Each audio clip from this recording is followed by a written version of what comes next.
늘 너무나 반갑고 감사합니다. 이렇게 찬양 예배 그냥 찬양을 계속 하고 싶은데 저도 왜냐하면 찬양할 때 뭐 설교 내용이 이미 여기 올 때마다 그래요. 안 그런 적이 없어요. 찬양할 때 설교 내용이 이미 다 나오고 클라이막스까지 다 나오고 이미 하여튼 너무나 감사합니다. 특히 또 좀 이렇게 말씀을 준비하면서 좀 부담이 있었는데 주님 말씀하시는 겁니다 라고 저는 믿습니다. 자, 시편 13편 좀 같이 보겠습니다.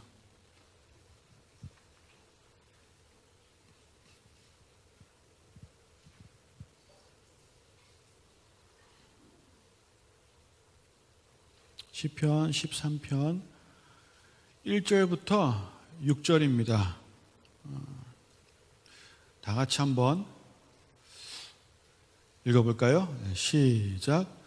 여호와여 어느 때까지니까 나를 영원히 잊으시나이까 주의 얼굴을 나에게서 어느 때까지 숨기시겠나이까 나의 영혼이 번민하고 종일토록 마음에 근심하기를 어느 때까지 하으며 내 원수가 나를 치며 자랑하기를 어느 때까지 하리이까 여호와 내 하나님이여 나를 생각하사 응답하시고 나의 눈을 밝히소서. 두렵건대 내가 사망의 잠을 잘까 하오며 두렵건대 나의 원수가 이르기를 내가 그를 이겼다 할까 하오며 내가 흔들릴 때에 나의 대적들이 기뻐할까 하나이다. 나는 오직 주의 사랑을 의지하였사오니 나의 마음은 주의 구원을 기뻐하리이다. 내가 여호와를 찬송하리니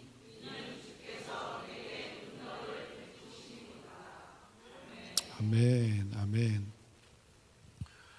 시편 13편입니다.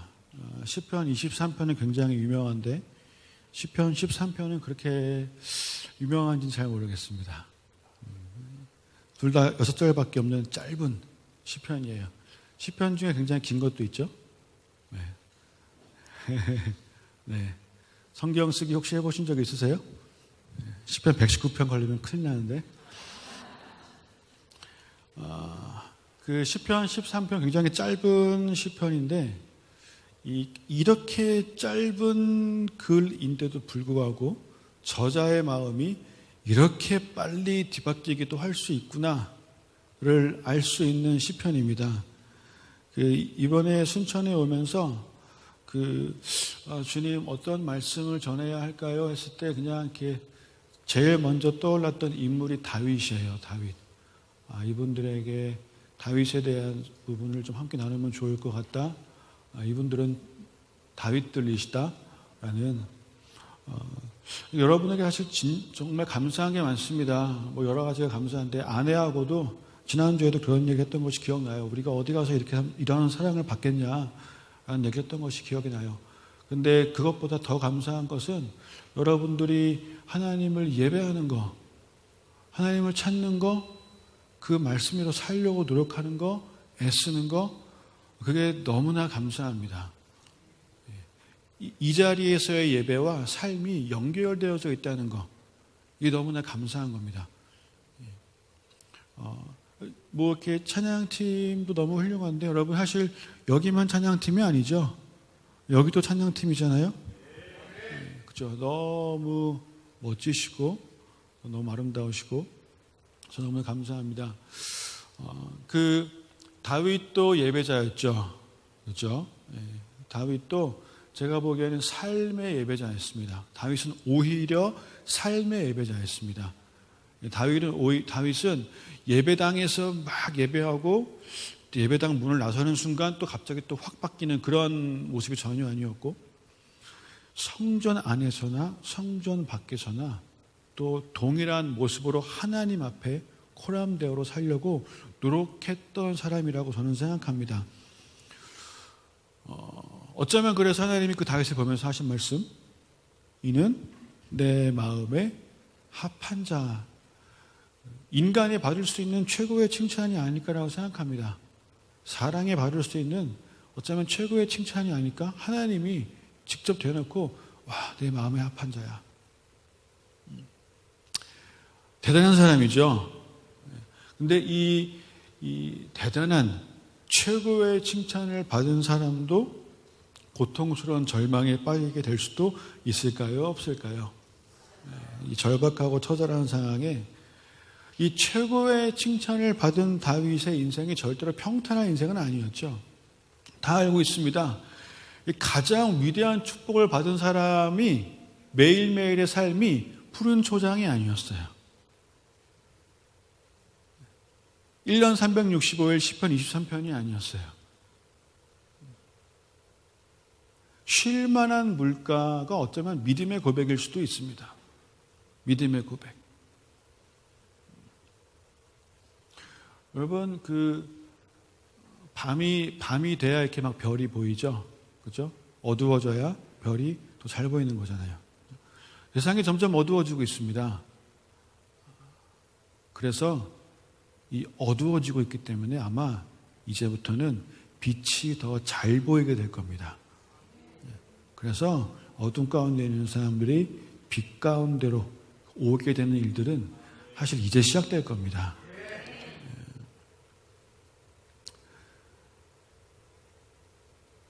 어려움 가운데 있을 때 푸른 초장이라는 고백은요, 믿음의 고백이잖아요.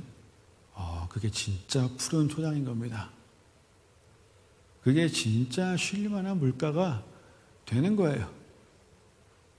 그게 되면 어딜 가든지 푸른 초장이고 어떤 상황이라도 쉴 만한 물가가 되는 겁니다. 다윗이 그렇게 믿음의 사람이었는데 그래도 다윗은 고통을 겪었습니다. 그죠? 고통이 얼마나 컸으면 1절과 2절만 한번 봐보면 1절과 2절에 반복되는 표현이 하나 있어요. 그게 무슨 표현이죠? 네. 어느 때까지입니까? 어느 때까지입니까? 이 표현이 반복돼서 나와요. 이 짧은 2절에 벌써 4번씩이나 나옵니다. 아니, 고통이 얼마나 컸으면, 얼마나 힘들었으면, 이게 영어로는 how long, 도대체 얼마나 오랫동안 일해야 됩니까? 도대체 얼마나 오랫동안 이것이 이어지는 겁니까? 그러니까 어떻게 보면 지금 이게 다윗이요, 그 어려움이 이제 막 시작이 된 것이 아니고 이미 시간이 꽤 지난 거예요. 이미 몇 번을 여호와께 호소한 거예요. 근데 상황이 변하지 않고 응답이 안 된 지 시간이 꽤 지났어요. 이미 도와주세요, 살려주세요를 했어요. 그 단계는 이미 지나갔어요. 지금 그 다음 단계인 거예요. 언제까지입니까? 하나님, 언제까지입니까? 게다가 이제는 마음이 어디까지 갔는지 아세요? 이게 시편의 시작 자체가 여호와여 어느 때까지입니까로 시작이 돼요. 이런 거 보신 적 있으세요? 시작이 이거예요. 시작이 언제까지입니까로 시작이 되는 거예요. 그러면서 나를 영원히란 표현이 나와요. 영원히 잊으시겠습니까? 여러분, 이게 보통 표현은 저는 아니라고 생각합니다. 이제는 거의 이제 끝자락에 왔다고 생각을 해요. 이게 그냥 이러다 쭉 갈 수도 있겠구나. 이것을 고백했을 때의 심정이 어땠을까요, 다윗이? 주님, 이거 제 지금 응답을 안 하시는 거 보니까 이거 주님, 이거 혹시 영원한 겁니까? 그냥 끝까지 이러는 건가요? 물론 봐야 될 준비를 했을 수도 있어요. 주의 말씀대로 되어지이다. 이렇게. 언제까지 주의 얼굴을 저에게서 숨기시겠습니까? 보이지가 않습니다. 2절에 보니까 나의 영혼이 번민하고, 번민이 이게 뭐 좀 어린 친구들은 뭐 번민이 뭐야? 이게 어감은 알지만 뭔가 감은 오는데 이게 뭔 뜻이야? 번민? 참 찾아봤어요. 번거로울 번에 답답할 민자예요. 마음이 번거롭고 답답하여 괴로워한다는. 내 영혼이 번민하고 종일토록 마음에 근심하기를 어느 때까지 해야 됩니까? 이 근심도 영어로 보니까 이게 그냥 뭐 sad 이런 게 아니고 sorrow라고 되어 있어. sorrow. 이거는 큰 슬픔, 아주 슬픈 일이에요. 이 굉장한 마음에 이제 돌이 있는 거죠, 지금. 어느 때까지. 저는 지금까지 계속 번민해 왔습니다. 지금까지 계속 근심이 왔는데 이게 상황이 좋아지지가 않네요. 그러면서 어느 때까지 내 원수가 나를 치며 자랑하기를 어느 때까지 하는 겁니까? 이 정말 절박한 상황이죠. 근데 여러분, 그래도 우리가 한 가지 반드시 알아야 될 거는 이런 상황을 얘기할 수 있는 전능자가 계시다는 것이 이게 얼마나 감사한 겁니까? 네. 이거를 아무리 외쳐봤자 이거를 해결해 줄 사람이 사실 없다는 건요, 그게 절망이에요, 그게. 그런데 이런 상황을 내가 말할 때 들으시는 분이 있다는 거. 사실 진짜 문제는 기도하지 않는 거예요.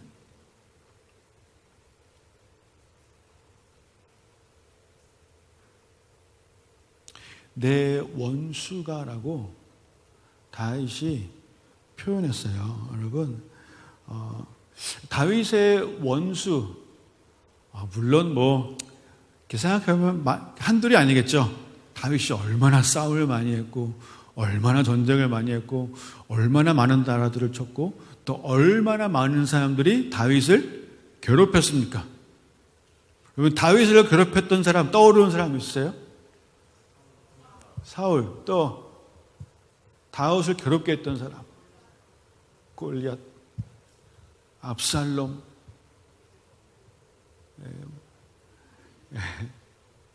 요압, 또 부하들도 다윗 죽이려고 했잖아요. 많은 사람들이 다윗을 괴롭게 했는데 사무엘하 22장인가? 22장인 것 같아요. 거기 보니까 그 다윗의 찬가 같은 다윗의 이렇게 시가 나와요.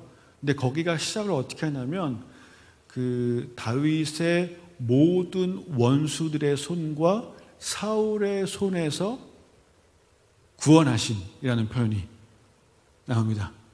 그러니까 다윗이 원수들이 되게 많은데 그 수많은 원수들 중에서 사울은 따로 떼어놨어요. 사울은 많은 원수들의 손과 사울의 손에서. 그러니까 이제 사울이 거의 대표격이라는 얘기죠. 대표격.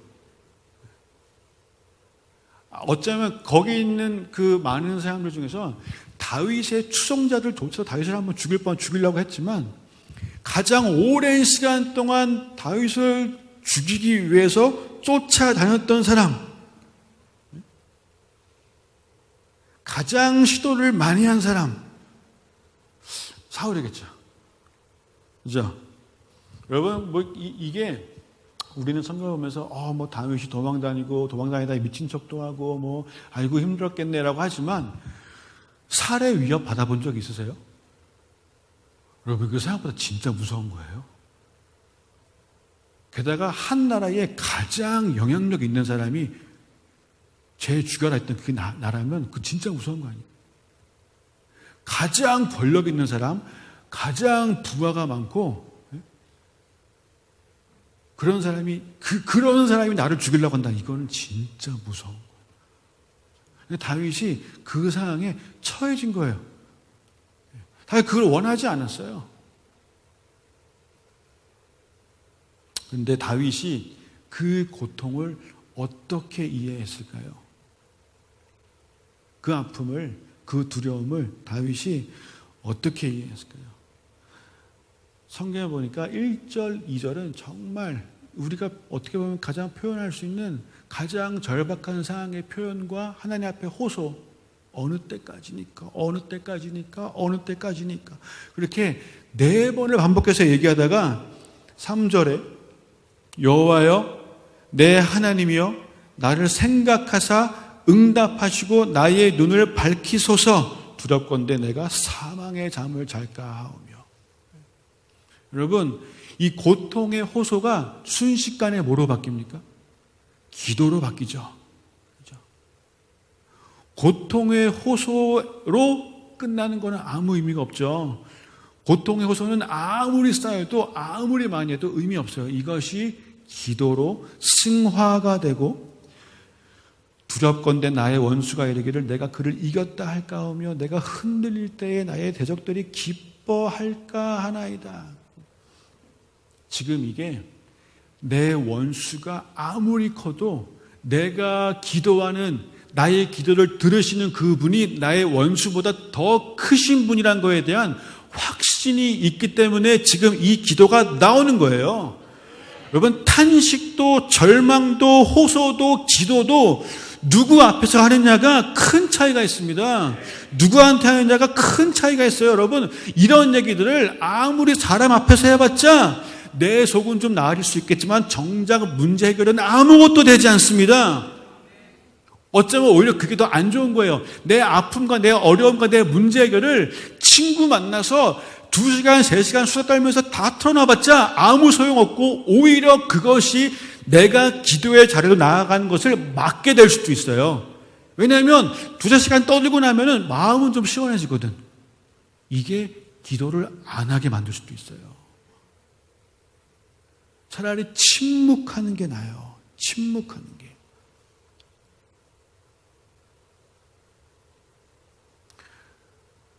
하나님의 사랑은 실패하지 않습니다. 하나님의 사랑은 방관자가 되시진 않습니다.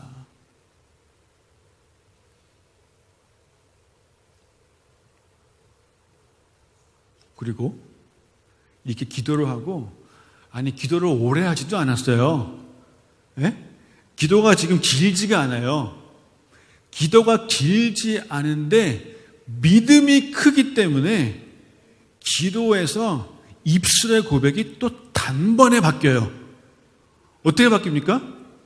5절에 나는 오직 주의 사랑을 의지하였사오니 나의 마음은 주의 구원을 기뻐하리이다 라는 믿음의 여러분, 지금 1절, 2절 고백한 지 2절밖에 안 지났어요. 2절밖에.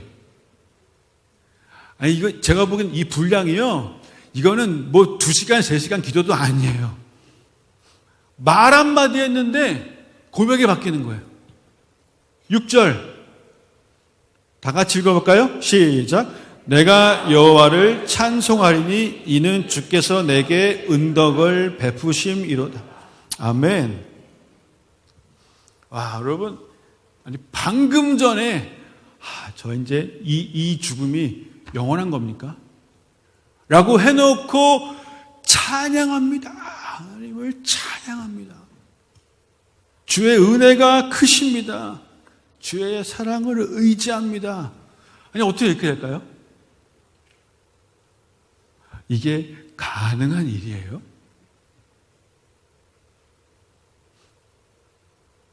아니 어떻게 이렇게 고통이, 인간이 겪을 수 있는 이 최고의 고통이 아니 어떻게 이렇게 빨리 끝나죠? 이게 가능한 일입니까? 여러분도 이렇게 될 수 있을까요? 이렇게 될 수 있다고 주님이 오늘 말씀하시는 겁니다. 그 믿음을 부어주기를 원하시는 것 같아요. 그래서 우리가 다윗을 좀 잘 봐야, 그러니까 우리가 이제 다윗에 대해서 보기 시작할 때 좀 봐야 될 부분이 있는데, 아니 실제로 근데 사울이 다윗의 원수였죠. 사울 때문에 얼마나 힘들었어요. 힘들었는데 여러분, 그 사무엘하 1장에 보면, 사무엘하 1장에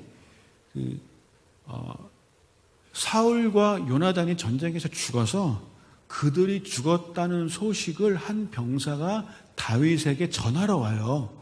근데 다윗이 드디어 나를 괴롭히던, 나를 죽이려고 했던 그 사울이 죽었다는 소식을 듣고 어떻게 하는지 아세요? 울어요. 다윗이 울어요. 아니, 평생 내 원수였는데 그 원수가 죽었다는 소식을 듣고 다윗이 울어요. 저녁 때까지 울어요. 계속 울어요. 여러분, 이거 이해되세요? 안 되죠. 왜 울지? 물론 이제 왕이니까 백성들 앞에서 잠깐 이렇게. 근데 계속 도대체 뭐가 슬펐을까, 다윗은? 아니, 왜 슬프지? 우리로서는 지금 이해가 안 되는, 근데 거기서 우리가 찾아야 되는 것이 뭐냐면, 도대체 다윗은 뭘 깨달은 걸까? 다윗은 뭘 알아버린 걸까? 아니, 사울만 없어지면 엄청 편한 건데, 그러니까 그래도 다윗이 사울을 죽일 수 있는 기회가 있었어요, 없었어요? 있었어요. 근데 안 죽였죠? 그죠? 내 손으로는 안 죽인다. 왜? 하나님의 기름 부은 자를 죽이면 안 돼. 내 뜻보다 하나님의 뜻이 더 크니까, 그게 더 중요하니까. 죽이고 살리는 일은 하나님의 손에 있지 내 손에 있는 게 아니니까 하나님의 하나님 되심을 인정하는 겁니다. 그런데 그럼에도 불구하고 사울은 나를 너무나 괴롭히는 거예요. 사울이 안 죽으면 내가 죽을 것 같다. 하나님께 구합니다. 나를 건지소서, 나를 구하소서. 어느 때까지입니까? 사울 좀 어떻게 하시면 안 돼요? 아니, 좀 마음을 좀 바꾸시던가, 나에게서 좀 멀리 두시던가, 아니면 좀 죽이시던가. 근데 아무 일도 일어나지 않아요. 하나님이 아무 일도 사울에게 행하지 않으셨어요. 이렇게 불평할 때는 오히려 하나님이 사울과 함께 하셨어요. 사울이 다윗을 쫓아다니고 군대를 거느리고 추격하고, 다윗이 이제 도망다니면서 뭐지? 이제 생각하기 시작하는 거예요. 생각. 불평에서 끝나지 않고 일단은 생각해. 이게 도대체 왜 그럴까? 하나님의 뜻은 분명히 완벽하게 선하신데, 그분 분명히 나를 완벽하게 선한 길로 인도하시는데, 그 인도하시는 분명 하나님이신데, 맞을 텐데 왜 그러지? 근데 지금은 왜 나를 구하지 않으시지? 사자 앞에서도 내가 부르짖었을 때 나를 구하셨는데, 곰 앞에서도, 심지어 골리앗 앞에서도 여호와의 이름을 불렀을 때 즉각 나와 함께 하시고 나로 이기게 하시고 나를 구하신 하나님께서 왜 지금은, 분명 여호와 나의 목자신데 왜 이 문제는 해결 안 하시지? 내가 지금 이 큰 공경에 빠졌는데 안 하시는 이유가 뭘까를 생각하기 시작해요. 이 큰 어려움과 환난과 이 환경과, 내가 이 일을 왜 당해야 되지? 하나님 선하신데, 그분 나 아시는데 를 생각하기 시작하니까 다윗이 나중에 알게 된 것 같아요. 알게 됐어요. 너무 힘들었지만 그것을 받아들이기 시작할 때, 입에서 불평을 짧게 멈춰버리고 기도하기 시작할 때, 그리고 믿음이 부어져서 그렇게 했더니 여호와를 찬송하기 시작할 때 깨닫게 되는, 여러분, 진심으로 진정으로 하나님을 예배하는 사람은요, 하나님의 뜻을 알게 됩니다. 그 하나님의 완전하심도 더더욱 계속 알게 되는 거예요. 사울이 원수였지만, 사울이 나를 진짜 힘들게 했지만, 이 시간을 겪다 보니까, 이 시간을 겪으면서 내 모습을 보다 보니까 하나님이 나를 만드시기 위해서 하나님 원하시는 모습으로 기름 부은 후에 뭐가 될 줄 알았는데 아무것도 없었는데 하나님이 나를 만드시기 위해서 이스라엘 전체의 도구로 쓰일 사람이 사울밖에 없구나.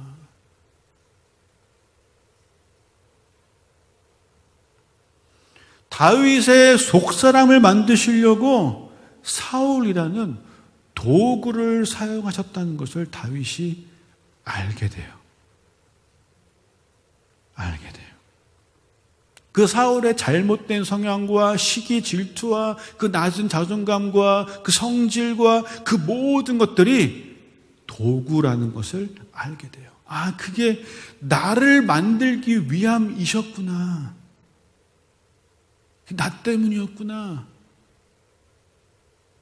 나만 좀 빨리 하나님 원하시는 모습으로 변했으면 사울이 안 그랬을 텐데.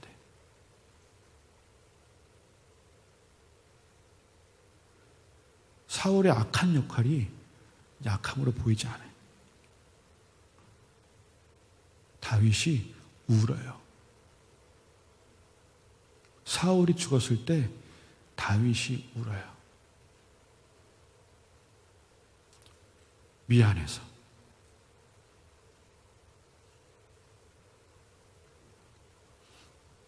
모든 사람과 상황과 환경은 태초에 그 나를 향한 하나님의 계획과 뜻대로 나를 만들어 나가시기 위한 이 완벽한 시나리오구나.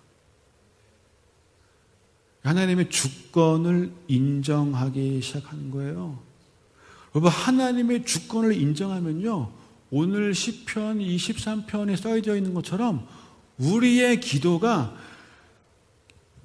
다윗의 기도가 저자를 없애소서, 이 문제를 해결하소서, 나를 구하소서가 아니라 나의 눈을 밝히소서라고 바뀌는 거예요.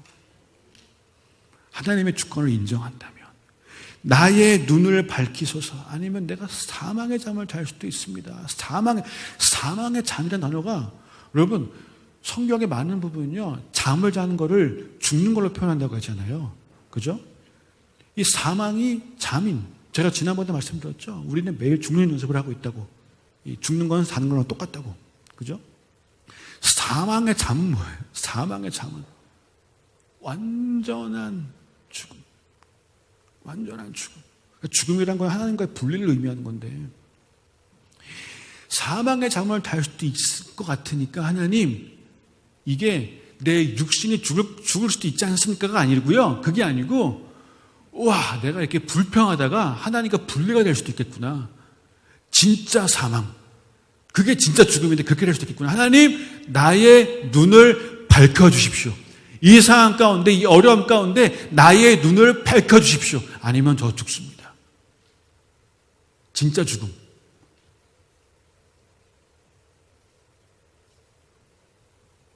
나의 눈을 밝히십시오. 아까 찬양할 때 나의 눈을 열어 크신 주의 사랑을 보내. 이게 눈이 밝혀진 거예요. 이제 눈들어 주 보내. 여러분, 이게 눈이 밝혀지고 있는 거예요. 나 때문이군요. 이게 저 때문이군요. 다윗이 그러면 이제 더 이상 내가 원하는 것을 구하지 않겠습니다. 이게 나를 부인하는 거예요. 네, 그러면 하나님이 원하시는 그 모습이, 하나님이 원하시는 그 내 모습이 될 때까지 이 어려운 상황을 그냥 제가 감당하겠습니다. 이게 나의 십자가를 지는 거예요. 나를 부인하고 나의 십자가를 지는 거예요.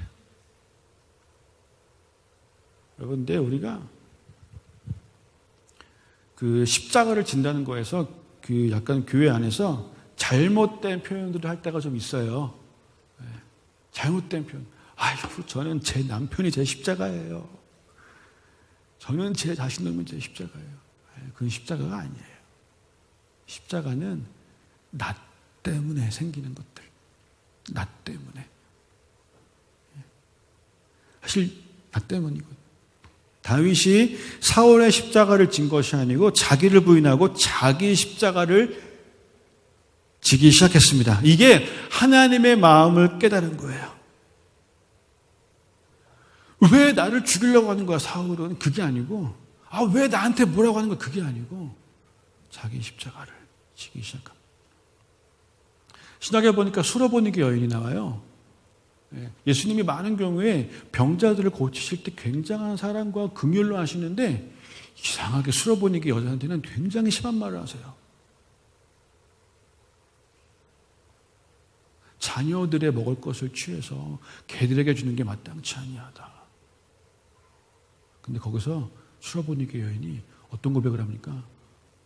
개들도 상에서 떨어지는 부스러기를 먹습니다. 어떻게 그런 고백을 했을까요? 어떻게? 너 개야? 네, 저 개입니다. 자기 부인이 된 거예요. 십자가를 진 거예요. 하나님을 의뢰함으로. 나는 저분을 신뢰하기 때문에. 여러분, 그 신약에 나를 부인하고 나의 십자가를 져야 된다는 그 말씀이 어디 나오죠? 이게 마태복음, 복음서에 계속 나와요. 마태, 마가, 누가 이렇게 나오는데, 마태복음 같은 경우에는요, 보니까 예수님이 자기를 부인하고 자기의 십자가를 져야 된다. 자기 십자가를 져야 된다는 표현을, 이 얘기를 알고 보니까 2번 하셨더라고요. 2번. 이게 한 번 하신 말씀이 아니에요. 기록도 2번 됐어요. 어쩌면 그래서 이게 되게 중요할 수도 있어요. 한번 봐볼까요? 마태복음 10장. 마태복음 10장.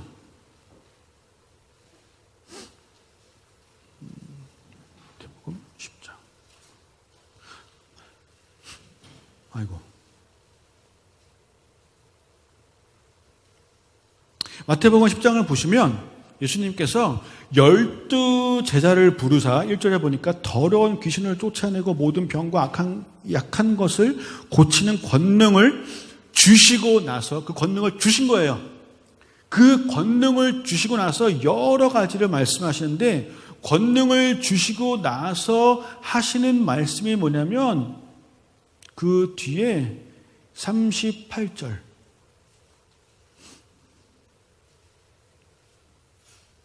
다 같이 읽어볼까요? 시작. 또 자기 십자가를 지고 나를 따르지 않는 자도 내게 합당하지 아니하리라. 근데 이 얘기를 뒤에 가면요, 이 얘기를 또 하세요. 어디서 하냐면 마태복음 16장 가보겠습니다. 마태복음 16장에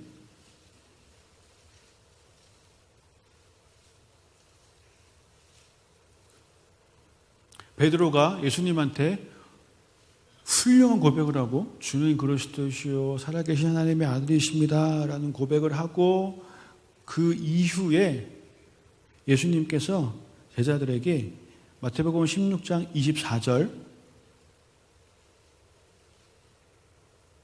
다 같이 시작.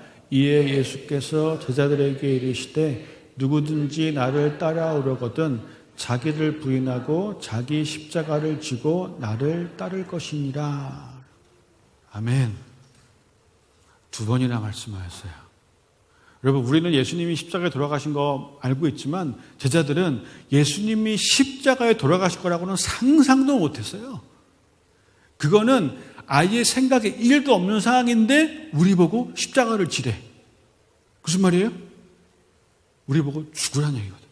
죽으란 얘기.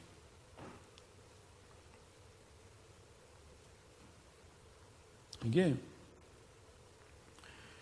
다윗의 입장에서 육신의 깨달음이 있고 영의 깨달음이 있습니다. 이거를 좀 말씀을 드려야 될 것 같아요. 육신의 생각은 사망, 영의 생각은 생명이죠. 그죠?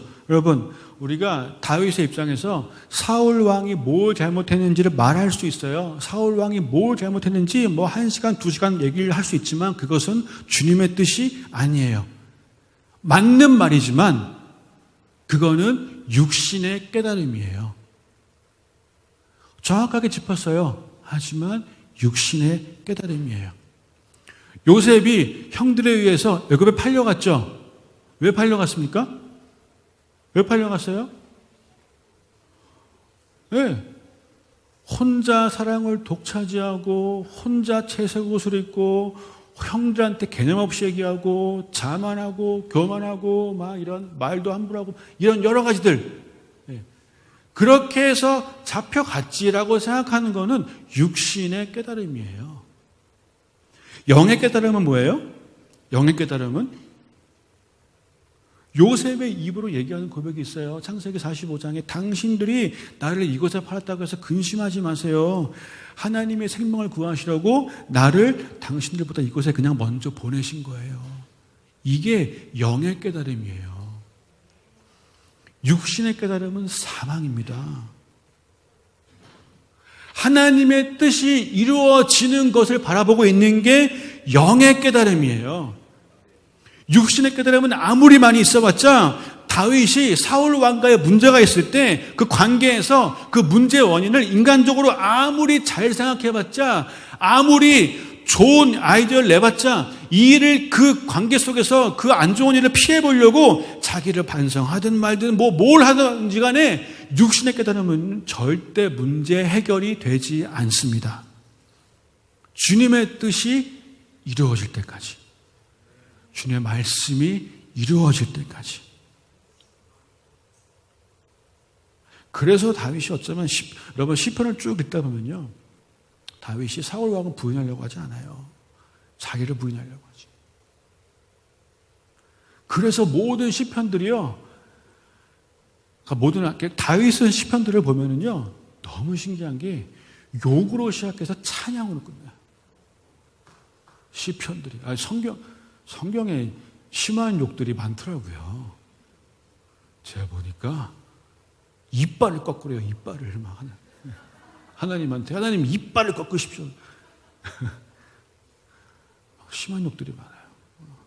근데 그렇게 시작을 하지만 다 뭘로 끝나요? 찬양으로 끝나요.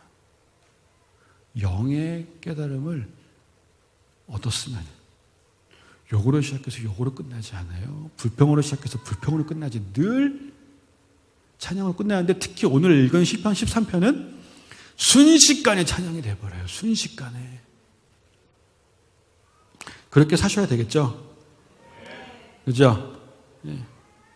그렇게 다윗이 고통을 겪었지만 그냥 자기의 겟세마나를 경험한 거예요. 그랬더니 그게 다윗이 그 겟세마나의 주님을 경험하게 돼요. 여러분, 그거 얼마나 놀라운 축복입니까?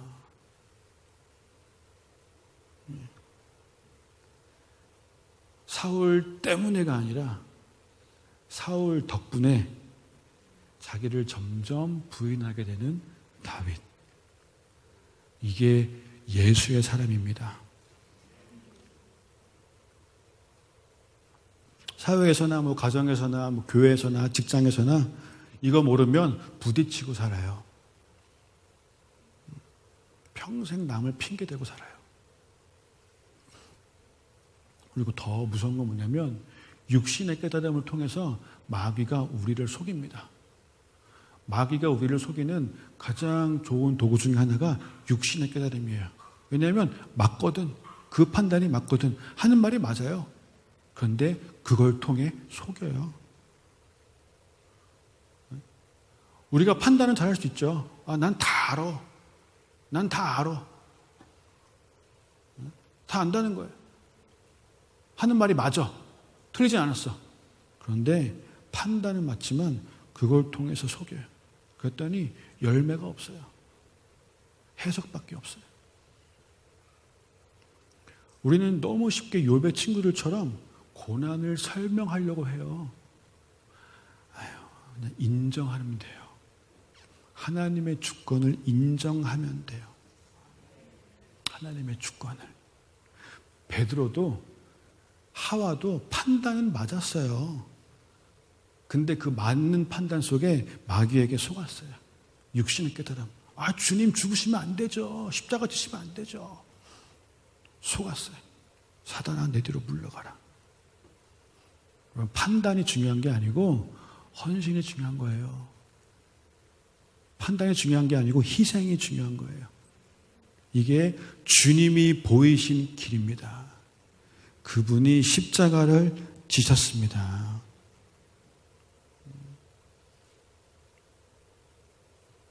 무슨 일이 있을 때마다 이게 사울 때문이야 그러면 판단은 맞지만 마귀에게 속고 있는 거예요. 영의 깨달음이 있으시기를 예수님의 축복합니다. 여러분, 사울을 부인하면 우리가 행복할까요? 사울을 부인하면 우리가 주님을 알게 될까요? 사울로 인하여 나를 부인할 때만 주님을 알게 됩니다. 이게 성화예요. 성화.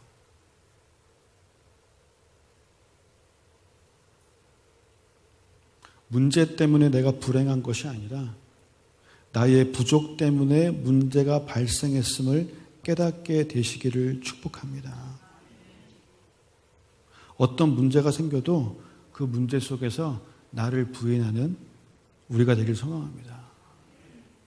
제가 특히 여기 와서 설교할 땐 더 그런데 설교를 하면은 설교 내용이 저한테 하는 얘기예요. 저한테.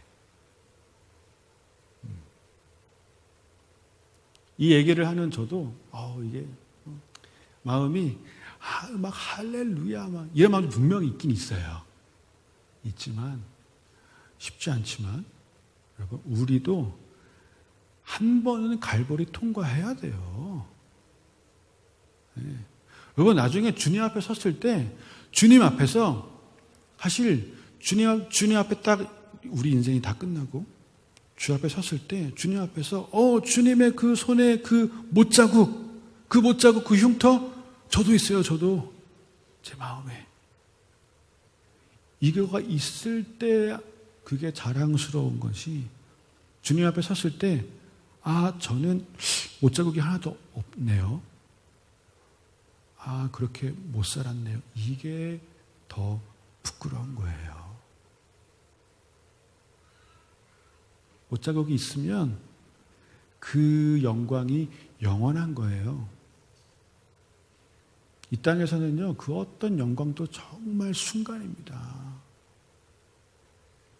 다윗의 그 불평과 그 고통의 호소가 순식간에 기도가 되고 순식간에 찬양이 된 것보다 이 세상 영광이 꺼지는 게 더 빨라요. 그거 정말 순간이에요. 그거를 쫓을 필요가 있을까요? 없을까요? 없어요. 하나님의 마음에 합한 자는 세상을 따라가지가 않겠죠. 그렇죠? 여러분, 다윗이 뭘 신뢰했겠어요? 다윗이 그렇게 자기 십자가를 지고 자기를 부인했을 때 주님과 그 친밀했던 다윗이 마태복음 10장에 예수님께서 자기 십자가를 지고 나를 따르지 않는 자는 내게 합당하지 않다라고 말씀하시기 직전에 그 말씀 직전에 이 말씀과 함께 하신 말씀이 뭔지 아세요? 참새 2마리가 한 아사리온에 팔리지 않느냐. 어쩌면 그 당시에 그 장터에서 가장 싼 거였을 수도 있겠어요. 동물들 중에서. 서거파온 동물 중에 가장 싼 거. 2마리인데 한 아사리온. 제일 싼 참새. 이 참새가 팔리는데 너희 아버지께서 허락하지 아니하시면 그 하나도 땅에 떨어지지 아니하리라. 이 세상의 가장 작은 일도 다 하나님의 주권 안에 있다는 거예요. 그러니까 우리가 나를 부인하고 내 십자가를 질 수 있는 거예요. 그분을 신뢰하기 때문에. 그분이 허락하지 않으시면 이 일이 내게 일어나지 않는다는 거예요. 가장 작은 것도 그분의 주권이 있는데 너희에게는 머리털까지 세신 바 되었나니 두려워하지 말라. 너희는 많은 참새보다 귀하니라. 머리털까지 다 세우고 계시는, 나보다 나를 더 잘 아시는, 나의 과거와 미래를 가장 완벽하게 아시는 그분이시기 때문에 내 어려움과 고통과 이 환난과 환경 속에서도 내가 그분을 믿는다면, 내 머리털까지 세시는 거 알고 있다면 나를 부인하게 될 수 있는 거예요. 내 십자가를 질 수 있는 거예요. 내가 원하는 거 이루어지지 않아도 괜찮습니다. 이 상황 제가 감당하겠습니다. 주님, 저를 빚어주십시오. 당신이 원하는 모습대로 저를 빚어주십시오. 저를 깎아주십시오. 만들어 나가 주십시오. 저를 조각해 주십시오. 힘들겠죠. 고통스럽겠죠. 근데 마지막 완성품이 갈보리 언덕 넘어 주 앞에 온전케 되리, 그 완성품이 얼마나 아름답겠어요. 얼마나 영광스럽겠어요. 그게, 그 모습이 여러분의 믿음의 눈으로 보이게 되시기를 축복합니다. 여러분, 아까도 읽었는데 이 말씀을 한 번 더 하실 때 마태복음 16장에서는요, 그 자기를 부인하고 자기 십자가를 지라고 하신 그 말씀 직전에 예수님이 죽으실 것을 말씀하세요. 죽으시고 부활하실 것을 말씀하시고 나서 하시는 말씀이 자기 십자가를 지고 자기를 부인하고 나를 따르라는 거예요. 그리고 그 말씀 직후에 또 무슨 말씀 하시는지 아세요? 내가 다시 온다.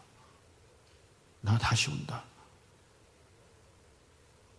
예수님의 초림과 재림 사이에 하신 말씀이 자기를 부인하고 자기 십자가를 지고 주님을 따르라는 거예요.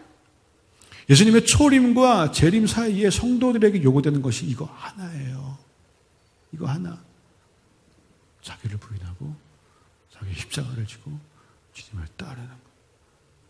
영광의 멸관이 주어집니다.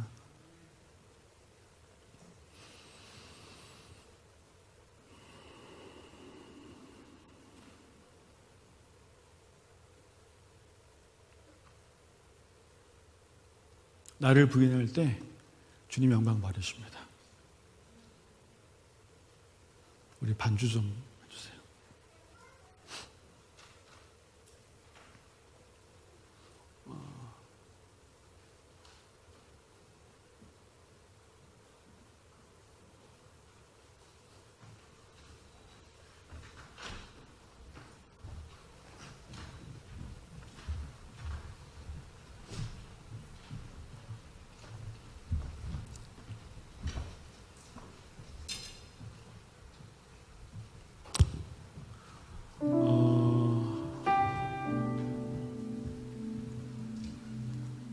죄송해요. 설교가 끝날 때, 감사하다. 행복하다. 그래, 주님 나를 사랑하시지. 이런 생각이 별로 안 드시죠?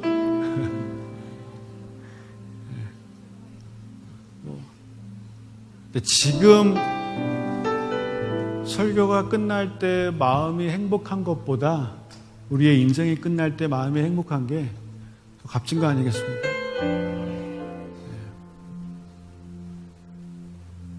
내 문제를 해결해 달라고 하는 그 기도보다 주님을 향한 신뢰의 기도, 믿음의 기도, 당신의 뜻이 이루어질 수만 있다면 그걸로 충분합니다.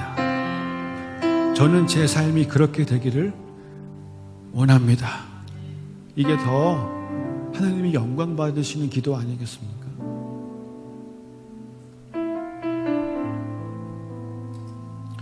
나를 부인하고 자기 십자가를 지고 주님을 따르라고 마태복음 16장 말씀하신 직후에 정말 그 다음 절, 각 사람이 행한 대로 갚아주시는 겁니다. 그걸 말씀하고 계세요. 주님, 우리 지금 다 보고 계세요. 다 보고 계세요. 예배 시간에 이 머리카락 하나 움직이는 것도 주님은 다 느끼고 계세요. 다. 눈 한 번 깜빡하는 그 눈썹이 왔다 갔다 하는 그것도 우리 하나님은 다 느끼고 계세요. 다 아세요. 다 아세요. 뭐 때문에 힘들고 누구 때문에 힘들고 뭐가 해결됐으면 좋겠고 뭐를 원하고 다 아세요. 다 아세요. 다 이미 다 아세요. 이미 다 아세요. 나의 육신의 생각으로 이렇게 되게 해주세요. 저것 좀 해주세요가 아니라 영의 생각으로 하나님을 구할 때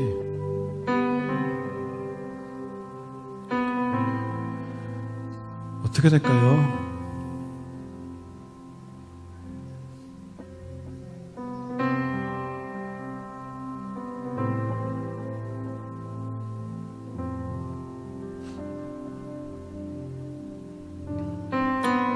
이 마지막 때에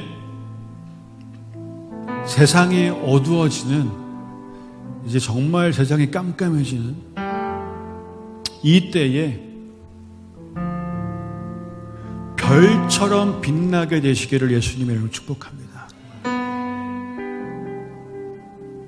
별처럼 빛나게 되시기를. 기드온이 300용사와 전쟁할 때 사실 싸운 게 아니라 이거 했어요. 항아리에다가 횃불 집어넣고 나팔 불고 가서 싸울 때 어떻게 했어요? 나팔을 불면서 소리를 지르면서 항아리를 깨트렸어요. 여러분, 항아리 뭘로 만들었어요? 흙으로 만들었어요. 여러분, 우리 뭘로 만들었어요? 흙으로 만들었어요. 이 마지막 때의 영적 전쟁은요, 나를 깨트리는 거예요. 그러면 그 속에 있던 횃불이 보이기 시작하는 거예요. 소리를 지르면서 여호와를 선포하고 찬양하면서 나를 깨트리면 그 횃불이 내 속에 있는 예수 그리스도 빛이신 그분이 보이기 시작하는 거예요. 할렐루야. 그게 여호와의 빛이 우리 위에 임하시게 되는 거예요. 그러면 그 빛을 보고 사람들이 나오게 되는 거예요. 열방에서 그 나를 깨트릴 때 조금 아팠던 거 사람들이 나오는 것을 보기 시작할 때 그 더 이상 문제가 되지도 않아요. 괜찮아요. 깨트리는 것이 오히려 기쁨이 될 수도 있는 거예요. 할렐루야 찬양하면서 주님을 찬송하면서 깨트리는 것이 기쁨이 되는 거예요. 왜냐면 깨트리면 깨트릴수록 더 잘 깨트리면 그 빛이 드러나니까, 주님이 드러나니까, 그걸로 더 많은 사람들이 살아나니까, 하나님의 뜻이 이루어지니까 그게 기쁨이 되는 거고 영광이 되는 거고 멸류관이 되는 겁니다. 할렐루야. 잘 깨트리시기를 축복합니다. 많이 깨지시기를 축복합니다. 많은 못자국들, 많은 흉터들이 있으시기를 축복합니다. 주님 앞에 칭찬 받으시기를 축복합니다. 너도 내 마음에 합한 자였다, 그런 고백을 듣게 되시기를 예수님의 이름으로 축복합니다. 너가 얼마나 힘들었을 거 내가 알고 있는데 잘 견뎌내 주었구나, 인내해 주었구나. 너 소망을 내가 다 알고 있었지만 그 소망보다 너가 나의 뜻을 구했구나, 고맙다, 잘했다, 칭찬하시는 주님의 음성을 듣게 되시기를 예수님의 이름으로 축복합니다. 다 같이 그렇게 칭찬 들었으면 좋겠습니다. 그것이 오늘부터 시작되기를 축복합니다. 주님, 그 일들이 지금 시작되게 하여 주십시오. 육신의 깨달음이 멈춰지는 것이 주님 지금 이루어지게 하여 주십시오. 영의 깨달음들을 주님 지금 부어주십시오. 할렐루야. 주님 지금 부어주십시오. 각 사람에게 주의 영을 부어주십시오. 그 영의 깨달음들을 그 머리의 생각 가운데 부어주십시오. 우리 함께 주의 이름 부르고 기도하겠습니다. 주여.